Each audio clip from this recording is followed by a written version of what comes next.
যারা দীর্ঘদিন ধরে ক্রিকেট বোর্ড, জেলা ক্রীড়া সংস্থা, বিভাগীয় ক্রীড়া সংস্থা দখল করে আছেন, কোচ থেকে শুরু করে ম্যানেজমেন্ট, তাদেরকে দিয়ে যদি আমরা যে রিফরমেশনটা চাই সেই রিফরমেশন পসিবল হয় তবে তারা করে দিয়ে যাক। আর যদি তারা মনে করে যে হ্যাঁ আমি 10-12 বছর এই পদ দখল করেও আমি এই রিফর্মটা করতে পারিনি এবং ভবিষ্যতে আমি পারবো না, তাইলে তারা সসম্মানে স্বেচ্ছায় এখান থেকে পদত্যাগ করে চলে যায়।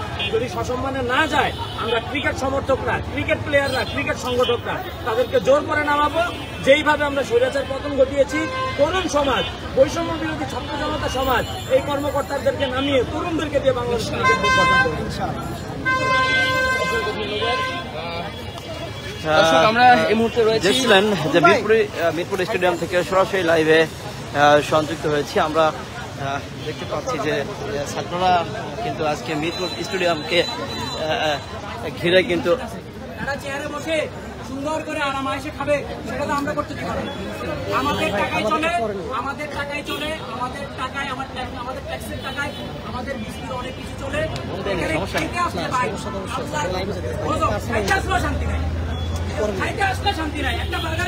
ভাই একটু কথা বলে, আমি লাইভে আছি একটু। আসলে আপনারা যে আজকে আন্দোলন করছেন, আসলে কিসের পরিপ্রেক্ষিতে আন্দোলন করছেন যদি একটু বলতেন। দেখেন, আমাদের এখানে আন্দোলন করতে আসছি যেই আমাদের দাবিগুলো, সেটা আসলে আমার একা দাবি না, এটা আমাদের 18 কোটি ক্রিকেট প্রেমীদেরই দাবি। কারণ ক্রিকেটটা আমাদের আবেগের জায়গা, আমরা এখানে অনেকেই দেখলাম অনেক ব্যাপার নিয়ে কথা বলেছে, কিন্তু হ্যাঁ হ্যাঁ কথা কিন্তু বলেন। বিশেষ করে দেখেন আমাদের যে ক্যাপ্টেন সাহেব, মাশাআল্লাহ আমরা এমন একজন ক্যাপ্টেন পেয়েছি যে কিনা যখন ম্যাচ হারার পরে তাকে প্রশ্ন করা হয় তাহলে আমাদের লাইসেন্সটা কোথায়, সে কিন্তু এই ব্যাপারটা আসলে স্পেসিফিকলি কোনো অ্যান্সার দিতে পারে না। আপনি লাস্ট ওয়ার্ল্ড কাপের কথাই চিন্তা করেন, আমাদের কিন্তু প্রবলেম হচ্ছে টপ অর্ডার ব্যাটসম্যান। মানে তামিল মুভি থেকে আপনারা ফিলিংয়ের ফিল পাওয়া যায় না, বাংলাদেশের খেলা দেখার যতটা ফিলিংয়ের ফিল আমি পার্সোনালি সেখানে পেয়েছি। তো আমাদের প্রবলেমটা যে টপ অর্ডার ব্যাটসম্যান, আমাদের যখন জিজ্ঞেস করা হয়েছিল উনি বলো যে আমি আসলে এই ব্যাপারে যাই, বোর্ড প্রেসিডেন্টকে জিজ্ঞেস করা হয়েছিল এটা আসলে আমি বলতে পারবো, তাহলে তার এখানে কেন আসছে, তার চুল ছিঁড়ার জন্য এখানে তারা আসছে, আমি আসলে বুঝতেছি না। আমাদের এখানে দাবিটা সেটা হচ্ছে আমরা যারা প্লেয়ার ছিল, বর্তমানে যারা প্লেয়ার তাদেরকে যেমন পর্যাপ্ত পরিমাণে ইনস্ট্রুমেন্ট দেওয়া হয়, হোক সেটা আপনার জিম ইনস্ট্রুমেন্ট, হোক সেটা ক্রিকেট রিলেটেড ইনস্ট্রুমেন্ট, হোক সেটা হচ্ছে আপনার প্র্যাকটিস রিলেটেড ইনস্ট্রুমেন্ট, যেমন এই জিনিসটা যেন কেউ বলতে না পারে এগুলো আমরা কেন ম্যাচ হারছি আসলে আমি জানি না, এরকম দেওয়ার কোনো সুযোগ নেই। আর সেকেন্ড কথা হচ্ছে আমাদের এই স্টেডিয়ামের আসলে সংস্কার করা উচিত।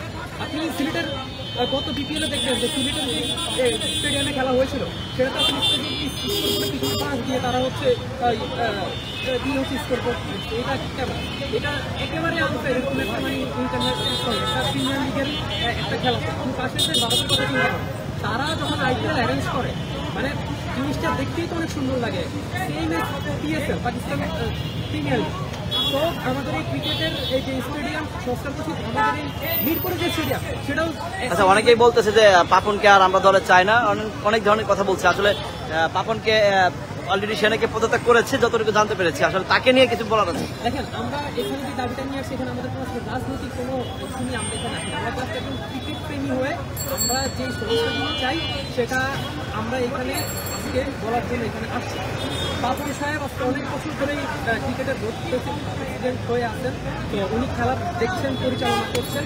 তো আমার মনে হচ্ছে যে আসলে পদত্যাগের ব্যাপারটা কি ওনার আসলে যদি আমি বলি, আমার মনে হয় ওনাকে সুযোগ দেওয়া উচিত। যেহেতু আমাদের একজন নতুন প্রিয় উপদেষ্টা আসছেন আসিফ মাহমুদ ভূঁইয়া, উনি যেহেতু আসলে অবশ্যই একটা গোছানো একটা ব্যাপার নিয়ে একটা উদ্দেশ্য নিয়ে এখানে তিনি আসছেন। তো আমার মনে হয় যারা যারা আছেন অবশ্যই তাদেরকে একটা সুযোগ দেওয়া উচিত, যেখানে যেখানে উনি তাদের যেই ল্যাকিংস ছিল এটা পরিপূর্ণ করে সামনের দিকে যাওয়া উচিত। আর আমরা দেশীয় কোচ চাই, বিশেষ করে আমাদের চন্ডিকা হাতুরেছি, তাকে বাদ দিয়ে দেন না, সব প্রবলেম নেই। তো আমাদের তো অনেক হচ্ছে যাদের ব্যাকগ্রাউন্ড ফ্রেশ, এরকম অনেক কোচই আছে, তাদেরকে আপনি নিয়ে আসেন না, তার যেই দেনা পাওনা আছে তাদেরকে আসলে সেটা আপনি তাদেরকে পৌঁছায় দেন বা তাদের মিটায় দেন। আর যদিও রাখতে হয় তাকে আপনি আন্ডার-19 আন্ডার-17 কোচ হিসেবে রাখেন, প্রবলেম নেই। তো আমরা এই দাবিগুলো নিয়ে এখানে আসছি, আমরা চাই একটা সুস্থ একটা ক্রিকেট বোর্ড যেখানে কিনা আমরা আসলে আসলে একটা জিনিস কি ভাই, আমি একটা কথা সবসময় বলছি, সেটা হচ্ছে যে আমরা বাংলাদেশ ক্রিকেটের যে দলটা আছে সেটা আমরা ওয়ার্ল্ড কাপ বেরো চাই না। কারণ তারা, আমি এইটা জানি যখন তারা আগামী 20 বছরেও একটা world cup, ODI world cup বলেন বা টি20 ওয়ার্ল্ড কাপ বলে তারা এটা উপহার দিতে পারবে। আমি শুধু এটাই চাই তারা যেন হচ্ছে ওয়ার্ল্ড কাপে বড় বড় দলের সাথে খেলে ম্যাচ জিতুক, আমরা যেন কথা কিছু করে বলতে পারি যে আমরা